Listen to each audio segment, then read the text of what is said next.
So, fuckers, Accolonn here, and welcome back. And of course, you're about to watch the live stream of Sunday where we did some speculation about Elune, the Jailor, the Arbiter, and all of the cosmological forces. I do hope that you will enjoy this video. Remember to hit a like on this video. It does help out with the YouTube algorithm. And also hit that subscribe button, smash that bell if you want to see more of this content in the future. Remember, you can join me live every Monday to Friday over on Twitch, or every Sunday over on Twitch for our community stream.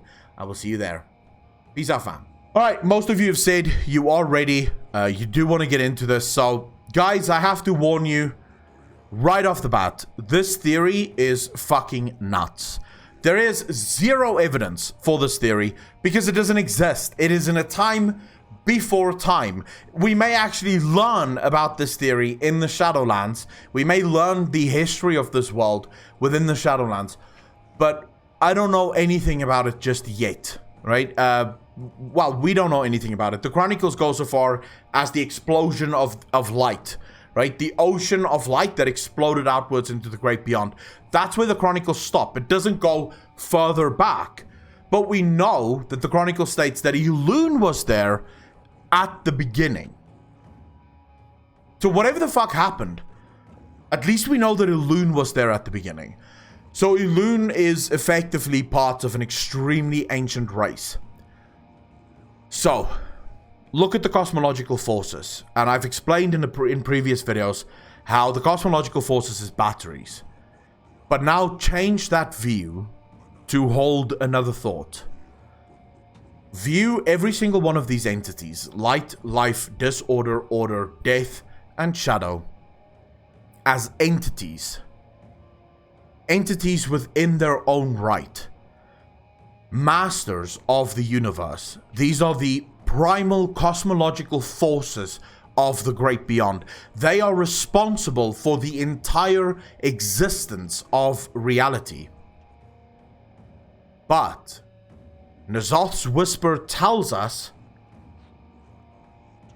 they are vying for power. There are 6 seats at the high table, 6 mouths hungering. One will devour them all. If I'm correct and it is the cosmological forces, it tells us something about how they operate. They want power. Now, transport yourself to the beginning. The Chronicle states that there was an ocean of light, and this ocean of light exploded outwards into the great beyond to create everything that we see around us. Now close your eyes and think about the Maw for a second. Think about the Maw, this realm that is completely... Sylvanas, thank you for the follow, dude. Really fucking appreciate that. Think about this realm that is completely jailed up, right? And the Jailor holds the key to this realm. So for this realm to get out, the Jailor controls everything. Are we lagging again? No, it looks fine. So I'm hoping that we remain fine. Birga, thank you very much for the follow, dude. Really fucking appreciate that. So close your eyes for a second and just think about the Maw. What do you see? When you think about the Maw, think abstractly about the Maw. And think about the description that the Titans gave. An ocean of light. An ocean of light would mean the coalescence or the gathering of all light in the universe in a single place, in a single spot in the great beyond. All the light went there. And then it exploded outwards.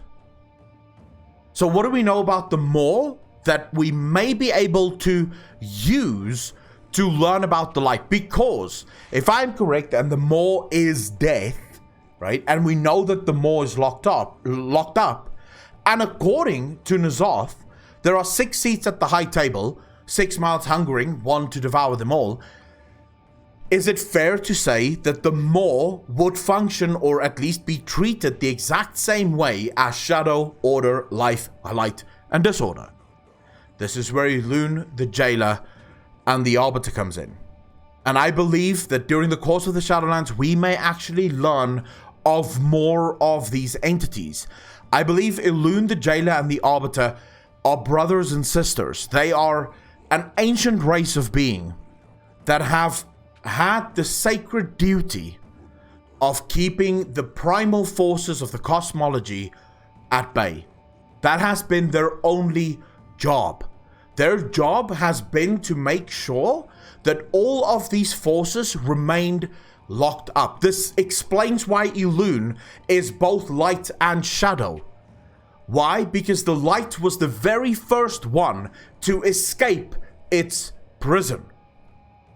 The light was the first one to break free from his prison. This is why the Titans say that it was an ocean of light. This is where the light coalesced. This is where all the light was, and it was locked up, just like the Maw, just like death. It was the first to escape its prison. From there came the foul, came disorder, came the twisting nether. That was the next one to break out of its prison. Life came after that. Lord Chaos, thank you so much for the Twitch Prime sub, dude. Really fucking appreciate it. Life broke out of its prison. The Titans is the signal of breaking free from the arcane, from order. So this is when order broke out of its prison, and then of course we know that the Void Lords managed to break out of theirs by sending their children into the great beyond. But of course this is what the Titans, this is the only way the Titans could explain what the Void Lords had done, because they didn't understand the full extent of everything. The last cosmological force to break out, to yet find its way out of its prison, is the Maw. It is death. That force, that cosmological force, hasn't been able or capable of escaping its prison just yet. And I believe that this might be due to the nature of its prison. Because death wishes to consume everything. So light, life, order, and even disorder to some extent. While, yes, disorder wishes to plunge the whole world into chaos, wishes to destroy planets and all the rest of them, this will be a slow process, right? While life will seek to create life everywhere, thus enslaving those to the light and to nature, light will seek to enslave all creatures in the universe. So not all of them is hell-bent on destruction. They each have their own thing. The Titans, for example, order everything around them. We know this from the Chronicles. What does the Titans do whenever a problem arises? They order it, right? They build forges, they build engines. Everything they do is meant to create order. They're like these robots that just consistently want to order and organize everything around them. They want an organized world. The light wants a world enslaved to the light. The shadow or the Void Lords want a world that is free to pursue their darkest dreams and their darkest natures. And we're getting into H.P. Lovecraft territory, and you'll understand in a second why I say this. The foul, disorder, they wish to bring chaos, they wish to bring complete and utter chaos, and then life wishes to enslave, but in the form of eternal life. Death is the only one of these forces that can feast on all the others. Think about this. The void cannot feast on order, or even on life, or even on the light. Sure, it can clash with it, and it may be able to kill it. But what happens when a void creature kills a creature of the light? Who benefits? Death. No matter what happens in the great beyond, within the cosmological force, within the cosmological battle, death consistently wins the fight because it is fate. So what did Elune and her brothers do? They built a prison around death called the Shadowlands. The Shadowlands is the prison of the Maw, of death. They placed an Arbiter there. They understood full well that they can't starve death forever. There is some souls that must go to death, but the Arbiter's job, his main purpose, was to ensure that only the necessary souls went to the Maw, right? Because the Maw has to stay alive, otherwise, should the Maw die, all of the ancient terrors of the world will be released back into reality. So the Maw needs to stay alive. So it's given enough souls, enough anima to stay barely alive, and the Arbiter then distributes. One of the reasons I came up with this theory, and one of the reasons this theory makes sense to me, when Blizzard went through the entirety of, the features of the Shadowlands and the zones of the Shadowlands, they stopped on Maldraxxus, and they spoke about it being the military wing of the Shadowlands. And it's like, so these guys aren't at war with one another? Because that's what I thought. My initial thought was that the Covenants are at war with one another, and that's why we have to choose a Covenant. But then you learn that they're kind of working together. But for what? What's the purpose of this working together? The purpose is to make sure that should the Maw ever escape, there is an army at the ready to keep it at bay, to fight back, to re-imprison it, should it ever escape. The Jailor is pretty much akin to Hades in this sense. He got the job of keeping the Maw at bay. The Arbiter got the job of sorting people, much like the sorting hat in Harry Potter, effectively, where only some would go to the Maw, just enough for the Maw to stay alive. Everything else would be divvied up into the realms of the Shadowlands. And then, of course, Elune's job, and this is where things get really interesting. Elune's job was to take care of reality. It's no accident that Blizzard decided to name Azeroth in the cosmological force, in the cosmological map, reality. Furthermore, it's no accident that both the Shadowlands and the Emerald Dream is connected to Azeroth. And this is where we move into full-blown HP Lovecraft shit. Sylvanas wasn't lying when she said this. This world is a prison. She's right. This world, Azeroth is in prison herself. Azeroth herself is in prison. The Titans, all of their forges, all of their engines that is built on Azeroth is meant to serve the same purpose as the demons dancing and playing flutes around Azathoth in the H.P. Lovecraft universe. It is said in H.P. Lovecraft that Azathoth dreams our world. So the whole world, the entire reality is dreamt by Azathoth. And as long as Azathoth remains sleeping, we are all okay, and we can remain in the land of the living. But should Azathoth wake up, all reality will instantly cease to exist, because he is the one dreaming us. Azeroth is the one powering the Emerald Dream and the Shadowlands, the prison, the final prison of death. Her role is to power the Shadowlands, to keep that prison from failing. This is why Sargeras created Argus.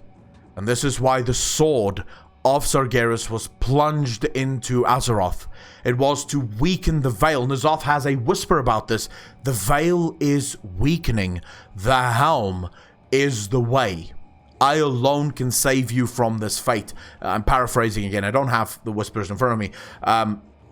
The veil is weakening because the sword of Sargeras was literally filled with the power of death. It was to weaken Azeroth enough that she loses full control over the Shadowlands. Because Sargeras wishes to unlock the Shadowlands the same as Sylvanas does. I believe this in my heart, that Sargeras' goal is the same as Sylvanas. Sargeras wishes to destroy all life in the great beyond. His reasons for that is to stop the Void Lords, right, from corrupting a Titan.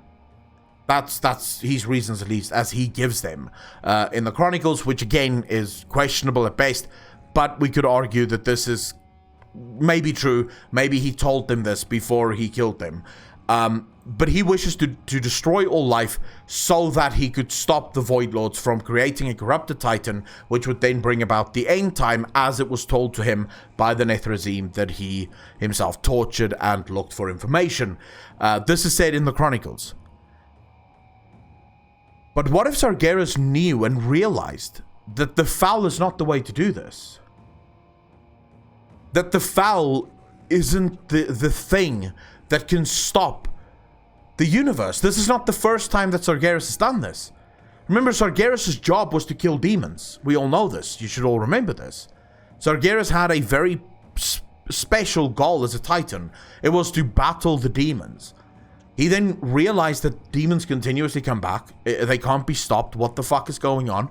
So he eventually found out that this is because of the Twisting Nether. He built a prison and then he destroyed that prison. So he is prone to changing his mind. What if Sargeras realized, and this is again where we get into very deep speculation, there's no evidence for any of this. Anyone that tells you that they have the answer to this is fucking lying. Right? I don't have the answers. I'm telling you a story at best. This is a great bedtime story. So if you're in bed, you know, good night, sleep fucking tight, enjoy the story. That's effectively all I can say at this point. But what if Sargeras realized that death is the answer? The thing that he wants is death. Death is the thing that can destroy all life in the great cosmos. The Foul can't do that, because no matter what he does with the Foul, it continuously feeds death. Now, there might be another side to this. It might be that, unlike Sylvanas, Sargeras wished to open the way into the Shadowlands, but not to side with death, but to destroy it. This, in my opinion, may be even more plausible, considering we know the Nethrezim stole the helm and the sword from within the Shadowlands. And if you think about the position of the Lich King, Arthas and Ner'zhul, what was their primary purpose? It was to starve the Shadowlands of souls, right? They stole, the Lich King stole the souls from the Shadowlands. Bolvar says this himself. Sylvanas is a problem because she is upsetting the balance. Because she's keeping the souls she kills. She's not giving them back to the Maw. This is what Arthas did exactly. Arthas didn't give a fuck about balance. He just kept creating more Scourge. He kept creating more Undead. He didn't give a fuck about the balance that Bolvar so rightfully tried to preserve. So what if that was the ultimate goal of Sargeras? Weaken the barrier between the Shadowlands and reality just enough so that hopefully Argus can make it through. What if Argus was always meant to die on the Pantheon? What if he was always destined to die and his essence was meant to crack through the Shadowlands veil and into the Maw so that he could unmake the Maw itself? It's interesting. His name has always been very interesting, and I've spoken about this 2.5, 3 years ago already. Argus's name has always been quite interesting, right? And I don't want to step on anyone's toes here. I realize there are content creators that speak about Argus all the time, and I realize that they claim that I'm stealing their content from them. I just want to say you can check videos back as far as 2 years ago, 2.5 years ago, when we first learned about Argus. I was saying all the same things. The difference is I moved on from Argus onto more interesting theories, because I don't think just blaming one guy the whole time is fruitful. So I'm not stealing anyone's theories here. I'm literally just giving you my opinion of what Argus could potentially have been, because that was where I stopped. I think my last video was just a question as to what Argus could potentially be and why he existed, because his existence made no sense. His existence was just like, he's here for 1 second, then he's fucking gone the next. What is this thing, right? And so finally, I think that might have been why Sargeras created Argus in the first place, to prepare him to destroy death. Because, think about it. Every single soul that Sargeras has taken with his foul engine, they've all ended up in the Shadowlands. So, in essence, Sargeras hasn't defeated shit. He's still kind of fucking, like, he's just making his final enemy really strong, alright? So Sargeras may have figured out that it doesn't help if he's destroying reality. He must destroy everything. So death must be the first to fall. And this might be why Sylvanas has now decided to step up, because she doesn't wish death to fall. She wants to become death. She wants to be the power that effectively consumes the world. Right? And this is, at least for now, where my theory is around Elune, and more specifically around the cosmological forces and how they play into everything else. This is a work in progress. There's probably going to be millions of other videos around this topic specifically, mainly because, then how the fuck do you know, right? How am I supposed to figure this out ever? No one knows. There's no way of knowing. I just know what I enjoy. I know what I think. That's about it. Twisted Ash, yes, I'm gonna be uploading all of this onto YouTube, so you can listen to it on YouTube. If you've missed anything, that I said, you are more than welcome to read it over on, or to watch it over on YouTube. But yeah, this is the Elune theory so far, and as I said, it's a 9 on the fucking crazy scale, right? This is some next level shit. Just want to say here, Slothurius, Sida, and Samakazi, thank you so much for the follow. Really fucking appreciate that. Welcome to the channel. Thank you. So yeah, I'm pretty psyched. At least, in my opinion, I think this is the only theory that makes sense as far as I'm concerned with Elune. With Elune, the Jailor, and the Arbiter, because we still have very little answers for Elune. And of course, I'm aware that Blizzard could